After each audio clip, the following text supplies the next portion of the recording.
Hola a todos, bienvenidos a este video sobre neuropsicología del lenguaje. ¿Te has preguntado alguna vez cómo el cerebro procesa información y permite que el ser humano se comunique, genere palabras y a la vez las podamos comprender? Así funciona esta gran rama de la neuropsicología del lenguaje. Comprenderlo desde la parte cotidiana de la vida, un ejemplo claro de ello es la función del cerebro como una orquesta. Si bien la orquesta está compuesta por instrumentos, músicos y toda esa rama que implica una sinfonía, a eso le llamamos lenguaje. ¿Por qué? Porque permite generar una armonía, una comprensión y un buen tono al momento de escuchar cierta música. En este video vamos a hablar de esos procesos de lenguaje, diferencias entre lenguaje, habla y lengua y otros procesos que nos permiten entender a profundidad. Mencionamos una parte fundamental que es comprender la diferencia entre lenguaje, habla y lengua. Te voy a hablar desde un momento muy cotidiano de la vida. Cuando vamos a la cocina y en un momento buscamos qué hacer o qué llevar para nuestro desayuno, el almuerzo y todo, lo primero que tenemos en ese momento es hacer la comida. Luego, nos dirigimos y encontramos un recetario. Ese recetario nos permite llevar una instrucción para poder que la comida nos quede perfecta. Y como tercera instancia, queda el plato final cuando ya unimos todo ese proceso. Partiendo de ese ejemplo, tenemos como respuesta que al hacer la comida, es decir, pensar en la comida, ya estamos hablando del lenguaje, que es la parte innata que piensa el cerebro para poder producir la comunicación. El segundo momento se da cuando buscamos el recetario. El recetario nos permite identificar las instrucciones, los pasos, y eso puede estar dirigido en diferentes lenguas, puede ser en inglés, en francés u otra. Y como último, cuando nos hablamos o lo relacionamos con el habla, es en el momento que el plato está terminado. Con esto aclaramos estos conceptos que son fundamentales para la comprensión de dichos términos asociados con la neuropsicología del lenguaje. Para comprender los procesos del lenguaje es necesario conocer las áreas donde se encuentran ubicados este proceso en funcionamiento del lenguaje y el cerebro. Para ello, tenemos al jefe enfermero Pablo César, que nos va a hablar. Bueno, he escuchado por ahí que hablan mucho del área de Broca y el área de Wernicke. ¿Para qué sirve? ¿Dónde está ubicado? Bueno, tenemos que mirar que esas dos áreas se encuentran en el hemisferio, en la parte del hemisferio de la parte temporal, y esos dos hemisferios son los que manejan completamente la parte del lenguaje, la parte cognitiva de la memoria a largo plazo, y también ayudan a hacer procesos completamente de los músculos de la parte de la laringe, de los labios y la lengua. Con ellos también tenemos que mirar que reciben cierta información para poder expresar y poder generar también el mecanismo del lenguaje como tal. Ok, es decir que en ese momento puede haber alteraciones del lenguaje, en ese momento eso como si fuera en esa parte las alteraciones del lenguaje tendrían una palabra que se llama afasia, que en esa parte de esa afasia es cuando tenemos en la cual no se puede generar o se puede dar una respuesta a la pregunta y generar el proceso del lenguaje que se tiene que dar en la respuesta adecuada.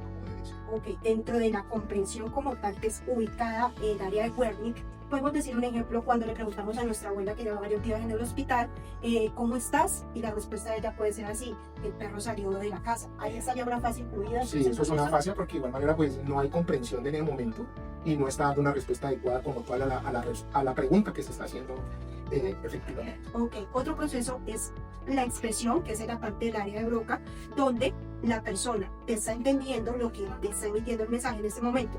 Te pregunto, ¿cómo estás? O ¿cómo llegaste a mi casa? No, sí, puede dar otro tipo de respuesta o no entender el mensaje completamente y puede generar en movimiento, en expresiones o en una respuesta no adecuada completamente. Un poco lento, puede decir palabras como tarde, bus, y tu completa idea se hace comprender.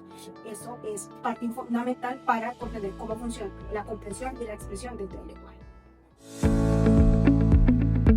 El lenguaje también se puede entender desde los niveles que él asocia para poder comunicarnos y que se comprenda más información. El primer nivel que lo podemos asociar con los niños y con todo ser humano es el fonológico, cuando producimos sonidos y letras a la vez. Un ejemplo claro es cuando pronunciamos la M, la P hacia afuera y la S. El niño en su momento puede decir casa y puede confundirla como basa, pero él entiende que es un sonido diferente. Segundo es el nivel morfológico, cuando el niño ya quiere un manejo de la palabra, entonces ya sabe que si utilizamos el verbo correr, cuando un niño corre rápidamente y decimos corrimos, allí ya hay un uso adecuado de la palabra compuesta entre la parte morfológica. Tercer instante, un nivel sintáctico, es el orden de las palabras, cuando ya producimos un lenguaje y el niño ya interpreta el perro come galleta, a diferencia si el niño dice el perro o me comió la galleta. Allí no se cumpliría ese nivel, sino cuando se hace uso de la palabra y la frase completa. El nivel semántico es el significado de las palabras y las oraciones. Es decir, en este momento el niño comprende que si estamos hablando el banco queda cerca, se puede referir a uno que sea el asiento que está cerca de él o un banco en el sentido de una entidad financiera. Otro nivel importante es el pragmático, que es el nivel más profundo y refiere a la interpretación del contexto social en una situación. Por ejemplo, le podemos decir al niño, vamos rápido, o se puede entender de otra manera, que vas muy lento. Importante comprender que en esta neuropsicología del lenguaje le acompañan unas teorías de apoyo o unos modelos de adquisición del lenguaje. Uno de ellos es la teoría cognitiva de Piaget. Piaget plantea que el niño aprende a hablar porque su cerebro pasa o es capaz de pensar y entender el mundo. ¿Cómo comprendemos esto aquí? Cuando hace la comprensión del objeto como tal. Un ejemplo claro es cuando él asocia todos los días, mira a su mamá, la mamá le habla, él identifica a la mamá y cuando ella se va, él sabe que la mamá estuvo allí. Allí estamos produciendo un lenguaje. Otra teoría que nos acompaña es la teoría de Vygotsky, cómo la parte sociocultural acompaña al niño en el proceso del lenguaje. Él dice y sugiere y es necesario que utilice el medio para poder adquirir su lenguaje. En este caso, tiene a su papá como guía. Compran un bloque de elementos y empiezan a armarlos. Él necesita preguntarle al papá cómo hacerlo. Allí hay una adquisición del lenguaje por medio del medio para aprender. En este momento también nos acompaña la teoría de Chomsky. Chomsky que nos dice que es innato. El aprendizaje y el lenguaje funcionan cuando el niño empieza a hacer uso del tiempo. A veces dice yo puedo, por decir yo puedo, dice yo pucedo. Es decir, que el aprendizaje viene innato, el lenguaje del niño como tal es innato, ya lo trae construido pues a través de los diálogos que ha escuchado, pero en sí él produce las palabras. La importancia del lenguaje y los procesos de aprendizaje radican en el momento de comunicarnos. Si bien en el rol de docente es necesario enseñarles a los niños a pronunciar bien sus palabras para hacer buen uso de sus fonemas y grafemas. Esto cabe resaltar que implica 3 procesos importantes, donde 1. Se genera un lenguaje organizado, 2. Facilita la interacción social y 3. Fortalece la comprensión y la memoria.